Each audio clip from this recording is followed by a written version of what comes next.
അല്ല അച്ഛമ്മേ, അച്ഛമ്മയ്ക്ക് എല്ലാവരും ഗിഫ്റ്റ് തന്നല്ലോ. അച്ഛമ്മ ഗിഫ്റ്റ് കൊടുക്കണമെന്ന് പറഞ്ഞിട്ടുണ്ടായിരുന്നല്ലോ ഞങ്ങൾക്ക് ആർക്കെങ്കിലും. അപ്പോൾ അച്ഛമ്മ കൊണ്ടുവന്നേക്കണ ഗിഫ്റ്റ് എന്താണെന്ന് ചോദിക്കുകയാണ് ശ്രുതി. അങ്ങനെ കൂട്ടുകാരെ, ഇന്നത്തെ ചെമ്പനപ്പൂവിൻ്റെ കഥ പറയാൻ പോവാണ്. അച്ഛമ്മ കൊടുക്കുന്ന ഗിഫ്റ്റ് എന്തായിരിക്കും എന്നുള്ള സർപ്രൈസിലാണ് നമ്മളെല്ലാവരും ഇരിക്കുന്നത്. അപ്പോൾ അച്ഛമ്മ പറയും ശരി ഞാൻ എടുത്തിട്ട് വരാമെന്ന് പറയും. അപ്പോൾ ശ്രുതി പറയും, അച്ഛമ്മ പോയി കഴിയുമ്പോൾ പറയാണ് ഇനിയിപ്പോൾ രാത്രി ആയാലും രാഹുകാലത്തിൻ്റെ കാര്യമൊന്നുമില്ല, എപ്പോൾ വേണമെങ്കിലും നമുക്ക് ഗിഫ്റ്റ് മേടിക്കാമല്ലോ എന്നൊക്കെ പറയണം. അപ്പോൾ ശ്രുതിയുടെ വിചാരം അത് ശ്രുതിക്ക് തന്നെ കിട്ടുന്നതാണ്. അങ്ങനെ അച്ഛമ്മ സ്വാമി റൂമിൽ പോയി പൂജാ റൂമിൽ പോയിട്ട് ആ ഗിഫ്റ്റ് എടുത്തിട്ട് വരികയാണ്. വന്നിട്ട് പറയും, ഈ ഒരു ഗിഫ്റ്റ് പ്രധാനപ്പെട്ട ഒരു സമ്മാനമാണ്, നിങ്ങളെല്ലാവരും എനിക്ക് സമ്മാനം തന്ന എൻ്റെ മനസ്സ് നിറച്ചു. പക്ഷേ ഞാൻ ഇത് തരുന്നത് ഒരേ ഒരാൾക്ക് മാത്രമാണ്.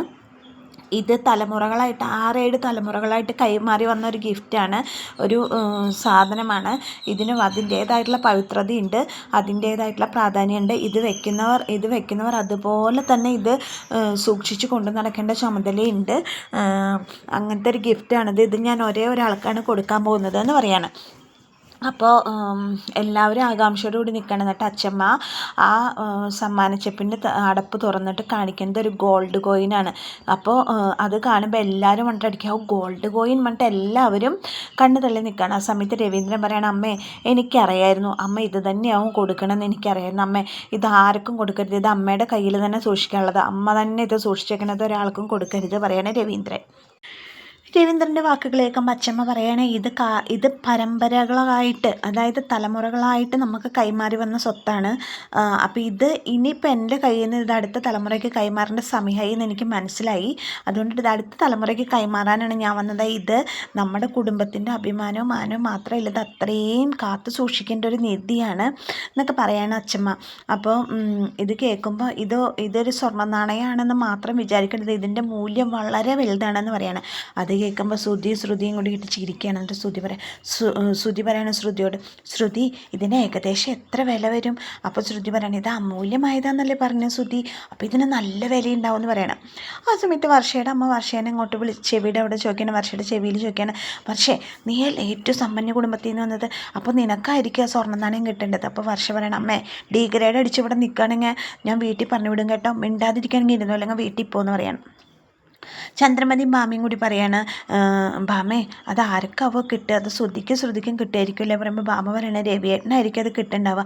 ആ രവിയേട്ടന് കിട്ടിയാലും കുഴപ്പമില്ല, അത് എൻ്റെ കയ്യിൽ കിട്ടുമല്ലോ എന്നിങ്ങനെ എല്ലാവരും അവരുടേതായിട്ടുള്ള ചർച്ചകളിൽ നടക്കുകയാണ്. പക്ഷെ അത് ആർക്ക് കിട്ടുമെന്ന് ചോദിക്കാത്ത 2 പേരുണ്ട് നമ്മുടെ ഇടയിൽ, നമ്മുടെ സച്ചി രേവതി. നിങ്ങളെല്ലാവരും എനിക്ക് കൈ നിറയെ സമ്മാനങ്ങൾ തന്നു, നിങ്ങൾ തന്ന സമ്മാനങ്ങളെല്ലാം എനിക്ക് ഒത്തിരി സന്തോഷമായി അത് കണ്ടിട്ട്. അതുപോലെ തന്നെ നിങ്ങളെല്ലാവരും തന്ന സമ്മാനങ്ങളെല്ലാം ഞാൻ ഒരുപോലെയാണ് കാണുന്നത്. പിന്നെ നമ്മുടെ ജീവിതത്തിൽ നമുക്ക് പണം കൊടുത്ത് മേടിക്കാൻ പറ്റാത്ത കുറേ കാര്യങ്ങളുണ്ട്, സ്നേഹവും നന്മയും ഒക്കെ പണം കൊടുത്ത് മേടിക്കാൻ പറ്റാത്ത കാര്യങ്ങളാണ്. ഞാൻ ജീവിതത്തിൽ ഇതുവരെ എന്നെ മരിക്കണ വരെ ഞാൻ കാണാൻ പറ്റുമെന്ന് വിചാരിക്കാത്ത എൻ്റെ കൂട്ടുകാരികളെ സച്ചിമോൻ എനിക്ക് കൊണ്ടുവന്ന് കാണിച്ചു തന്നു. അത് കണ്ടപ്പോൾ എൻ്റെ ഉള്ളം നിറഞ്ഞു, മനസ്സും നിറഞ്ഞു, എനിക്ക് ഒരുപാട് സന്തോഷമായി. അതുപോലെ ഞാൻ പറഞ്ഞ എൻ്റെ ജീവിതാനുഭവങ്ങൾ ഒരു വീഡിയോ ആക്കി രേവതി മോളെ എല്ലാവരുടെയും മുമ്പിൽ വെച്ചിട്ട് അതെല്ലാവർക്കുമായിട്ട് കാണിച്ചു തന്നു. അതും എനിക്ക് ഏറ്റവും വലിയ സമ്മാനമാണ്. അതായത് പണം കൊടുത്ത് മേടിക്കാൻ പറ്റാത്ത സമ്മാനങ്ങളാണ് അവർ 2 പേരും എനിക്ക് സമ്മാനിച്ചത്. അതിൻ്റെ ഒരു സന്തോഷം എന്ന് പറഞ്ഞാൽ എനിക്ക് പറഞ്ഞാൽ തീരാൻ പറ്റാത്ത സന്തോഷമാണ് എന്ന് പറയണം അച്ഛമ്മ. എന്നിട്ട് അച്ഛമ്മ പറയണം, അതുകൊണ്ട് എൻ്റെ ഈ അമൂല്യനിധിയായിട്ടുള്ള ഈ തലമുറകളായിട്ട് കൈമാറി വന്ന ഈ സമ്മാനം ഞാൻ കൊടുക്കാൻ ഉദ്ദേശിക്കുന്നത് സച്ചിമോനും രേവതി മോൾക്കാണ് എന്ന് പറയണം. ഇത് കേൾക്കുമ്പോൾ ആകെ അത്ഭുതപ്പെട്ടിരിക്കുകയാണ് സച്ചി രേവതിയും. അതിൻ്റെ ഇടയിൽ കുശുമ്പ് കുത്തിയിട്ട് പറയുകയാണ് ശ്രുതിയും കൂടിയിട്ട്. അപ്പോൾ ശ്രുതി പറയാണ്, ഞാൻ പറഞ്ഞില്ലേ അപ്പോഴും അത് അവർക്ക് തന്നെ കൊടുക്കുള്ളൂ എന്ന് എനിക്കറിയായിരുന്നു എന്ന് പറയാണ്. അങ്ങനെ അച്ഛമ്മ സച്ചിനെയും രേവതിനെയും അടുത്തേക്ക് വിളിക്കുകയാണ്, ഇങ്ങോട്ട് വാ എന്ന് പറഞ്ഞിട്ട് വിളിക്കുകയാണ്. എന്നിട്ട് പറയും, തലമുറകളായിട്ട് കൈമാറി വന്ന അമൂല്യനിധിയാണിത്, ഇതൊരിക്കലും കൈമോശം വരാതെ നിങ്ങൾ സൂക്ഷിക്കണം, ഇതെപ്പോഴും നിങ്ങളുടെ കയ്യിൽ ഭദ്രമായിരിക്കണം, ഇത് വേറൊരു സ്ഥലത്ത് വിൽക്കാനോ പണയം വെക്കാനോ പാടില്ല, ഇത് നിങ്ങളുടെ കയ്യിൽ നിന്ന് കൈമോശം വരാൻ പാടില്ല, ഇതൊരു നിധി പോലെ നിങ്ങൾ സൂക്ഷിക്കേണ്ടതാണ്, ഇതിന് നിങ്ങളെ ഞാൻ ഏൽപ്പിക്കുകയാണെന്ന് പറയുകയാണ്. എന്നിട്ട് സച്ചിക്കും രേവതിക്കും ആ സമ്മാനം കൊടുക്കുകയാണ്. ഇതൊരിക്കലും നിങ്ങളുടെ കയ്യിൽ നിന്ന് കൈമോശം വന്ന് പോകാൻ പാടില്ല. നിങ്ങളിത് ആർക്കും കൈമാറരുത്. വർഷത്തിലൊരിക്കൽ കുടുംബക്ഷേത്രത്തിൽ പോയിട്ട് നിങ്ങളിത് പൂജിക്കണം, ഐശ്വര്യമായിട്ടത് സൂക്ഷിക്കണം എന്നൊക്കെ പറയണം. അപ്പോൾ സച്ചി രേവതിയും പറയാണ്, ശരി അച്ഛമ്മേ, ഞങ്ങളത് ഭദ്രമായി സൂക്ഷിച്ചോളാം എന്നൊക്കെ പറയണ അച്ഛമ്മ എങ്ങനെ ഇത് പരിപാലിച്ചിരുന്നു അതുപോലെ ഞങ്ങളും പരിപാലിച്ചോളാം പറയണ രേവതി. അങ്ങനെ അച്ഛമ്മ ആ സ്നേഹ സമ്മാനം, അതായത് തലമുറകളായിട്ട് കൈമാറി വന്ന ആ അമൂല്യനിധി സച്ചിക്കും രേവതിക്കും കൈമാറാണ്. അത് കാണുമ്പോൾ എല്ലാവരും കൈയടിക്കാണ്. കുറച്ച് പേർക്കൊക്കെ കുശുമ്പുണ്ട്.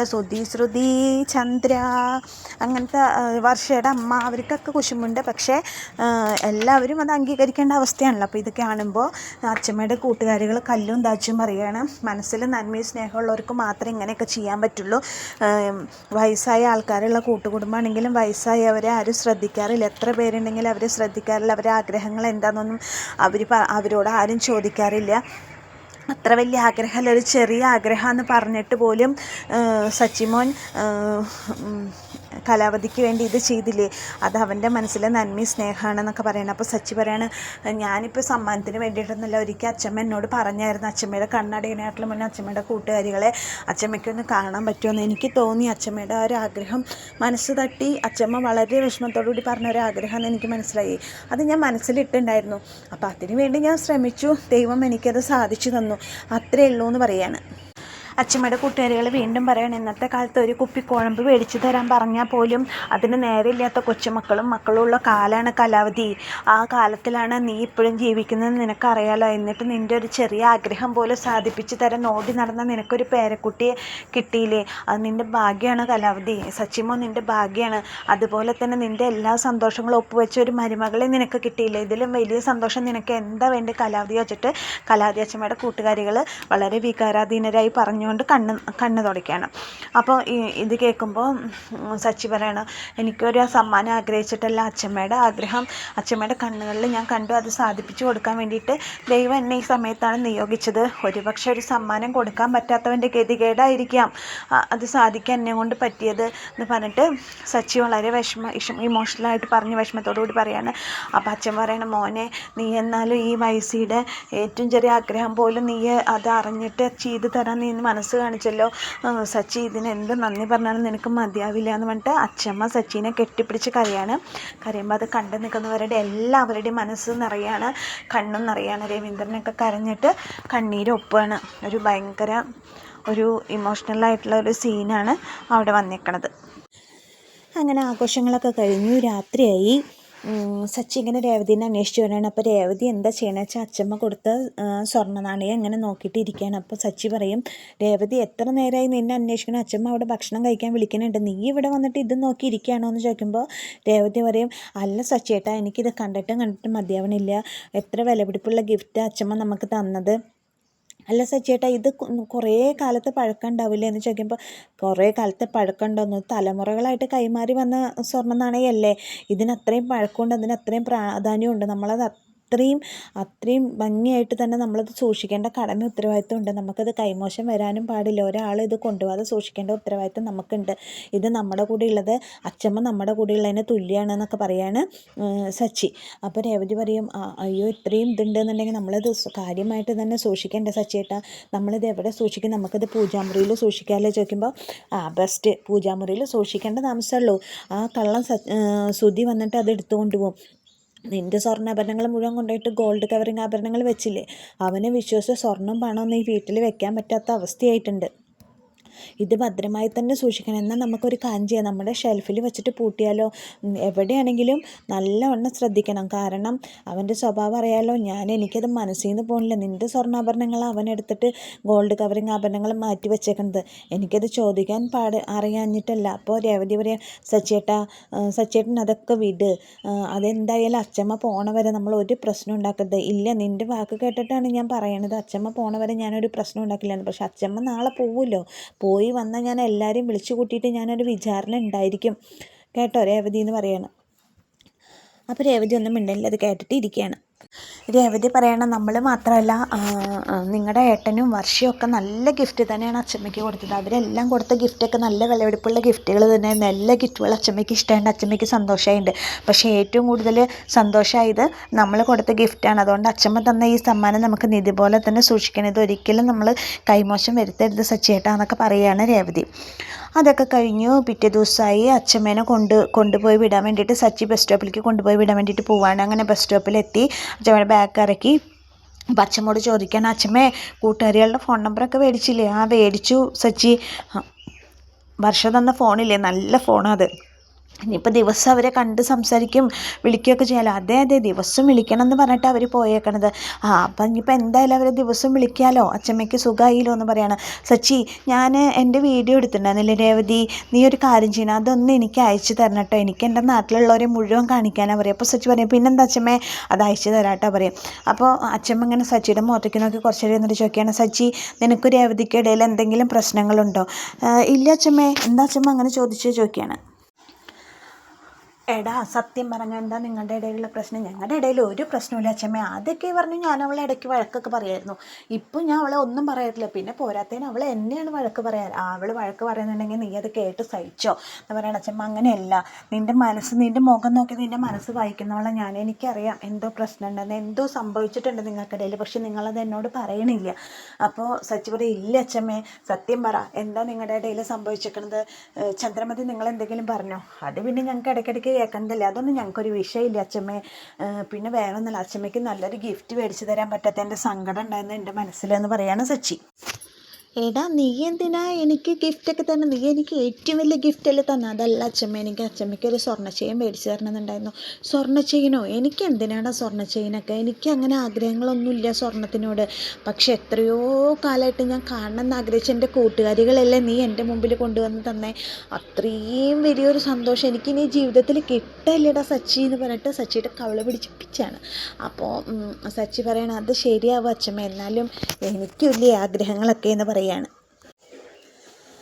എൻ്റെ കയ്യിൽ പൈസ ആവട്ടെ, ഞാനൊരു സ്വർണ്ണ ചെയിനൊക്കെ മേടിച്ചിട്ട് അച്ഛമ്മയെ കാണാൻ വരുന്നുണ്ടെന്ന് പറയണ സച്ചിയോട് അച്ഛമ്മ പറയാണ്, എനിക്ക് സ്വർണ്ണം ഒന്നും വേണ്ട, നീ എനിക്കതായിട്ട് മേടിച്ച് കൊണ്ടുവരും വേണ്ട. പിന്നെ ഞാനൊന്നും മേടിച്ചു തരണ്ട അച്ഛമ്മയ്ക്ക്. അപ്പം അച്ഛമ്മയ്ക്കായിട്ട് ഞാനൊന്നും മേടിക്കണമെന്ന് പറയുന്നത്, എനിക്ക് മേടിക്കണ്ട, നീ എല്ലാം രേവതിക്ക് മേടിച്ചു കൊടുക്കണം, അവളുടെ ആഗ്രഹങ്ങളെല്ലാം നീ നടത്തി കൊടുക്കണം. അപ്പം അച്ഛമ്മയെ ഞാൻ നോക്കണ്ടേ? എന്നെ നോക്കണം, രേവതീനെ നോക്കണം, രേവതിയുടെ കുടുംബം നോക്കണം. നീ ഇനി പഴയതുപോലെ പൈസ ഒന്നും നശിപ്പിച്ച് കളയരുത്. ഒരു കുടുംബം കൂടി നോക്കേണ്ട ഉത്തരവാദിത്തം നിനക്കുണ്ട്. അറിയാലോ, ദേവുവിൻ്റെ പഠിപ്പ് കഴിഞ്ഞാൽ നല്ലൊരു ചെറുക്കനെ നോക്കി അവൻ്റെ കല്യാണം നടത്തി കൊടുക്കണം. അതിൻ്റെ ചുമതല നിനക്കാ. അതുപോലെ തന്നെ അവരുടെ ഒരു അനിയൻ ചെക്കനുണ്ട്, അവൻ ചെറുതല്ലേ, അവനെയും നോക്കണം. അവൻ ചെറുത്. അച്ഛമ്മ എന്തറിഞ്ഞിട്ടാ? എന്താണ് സച്ചി, എന്തെങ്കിലും പ്രശ്നമുണ്ടോ? അവൻ കുഴപ്പമാണോ? അതല്ല അച്ഛമ്മേ, അവൻ ചെറുതാണെങ്കിൽ അവൻ്റെ വായിൽ വലിയ വർത്താനം, അവൻ വലിയ ആൾക്കാരായിട്ട് കൂട്ട്, അതാ ഞാൻ പറഞ്ഞതെന്ന് പറയും. അതെന്തെങ്കിലും ആവട്ടെ, അച്ഛനില്ലാത്ത കുടുംബമാണ്, നിനക്കതറിയാലോ, നീ വേണം അവരെ നോക്കാൻ, നീയാണ് അവരുടെ നെടുന്തൂണെന്നൊക്കെ പറയണം. എനിക്കറിയാം അച്ഛമ്മ പറയാതെ തന്നെ എനിക്കറിയാം, അവരെൻ്റെ കുടുംബമല്ലേ എന്ന് പറയണം. അപ്പോൾ അച്ഛമ്മ പറയണേ, എനിക്കറിയാം സച്ചി, കാര്യം പുറമെ കുറുമ്പ് കാണിച്ച് നടന്നാലും നിൻ്റെ കൂടപ്പറപ്പുകളെ കുറിച്ചിട്ട് നിനക്ക് നല്ല വിചാരം ഉണ്ടെന്ന് അച്ഛമ്മയ്ക്ക് അറിയാടാന്ന് പറയുമ്പോൾ അത് കേൾക്കുമ്പോൾ സന്തോഷത്തോടുകൂടി സച്ചി ഇരുന്നിട്ട് ചിരിക്കുകയാണ്. ആ സമയത്താണ് നമ്മുടെ ചെമ്പനീർപ്പൂവിൻ്റെ ക്ലൈമാക്സ് വരുന്നത്. അപ്പോൾ എന്നത്തെയും പോലെ വീണ്ടും പറയുന്നു, എൻ്റെ കഥ കറ്റ് ഇഷ്ടപ്പെട്ട കൂട്ടുകാരൻ്റെ ചാനലൊന്ന് ലൈക്ക് ചെയ്യുക, ഷെയർ ചെയ്യുക, സബ്സ്ക്രൈബ് ചെയ്യുക. ഇതുവരെ നിങ്ങൾ തന്ന എല്ലാ സപ്പോർട്ടിനും ഒരുപാട് നന്ദിയുണ്ട്. ഇനി നിങ്ങളുടെ സപ്പോർട്ടൊക്കെ ഞാൻ പ്രതീക്ഷിക്കുന്നു. അപ്പോൾ എല്ലാവർക്കും താങ്ക് യു.